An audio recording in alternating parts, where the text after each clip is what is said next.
When you're investigating your encounters with anxiety, the questions that are most helpful are the ones that start with the words what and how.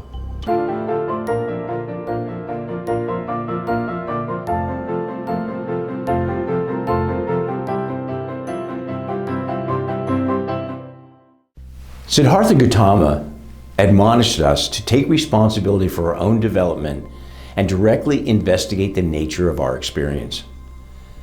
Now, once you've taken responsibility for your growth and development by owning your anxiety, it's time to move on to step 2 and observe yourself as you experience anxiety. You know, when I use hypnosis to help folks manage chronic pain, we often find that just stepping back and observing their discomfort brings them some relief. And the same is true for worry and anxiety. The moment you start to investigate the what's happening and how it's being created part of your experience, you get some distance from the issue. Now, at this stage, overcoming anxiety is not your goal. There really is nothing for you to do but observe. Observation will lead to insight, and that will lead to action. But for right now, all you need to do is make a commitment to stand back and watch what unfolds. So how do you begin the process of inner observation? Well, start by recognizing that questions are the answer. Now, questions that start with the word why, very valuable. They're just not very productive in the observation stage.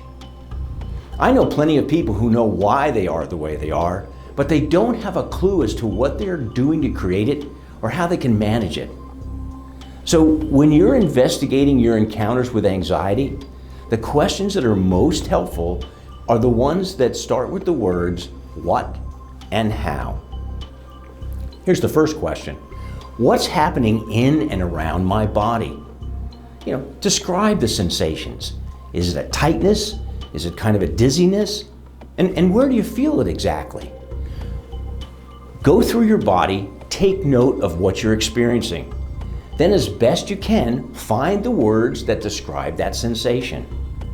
Here's another important question. What exactly am I feeling emotionally?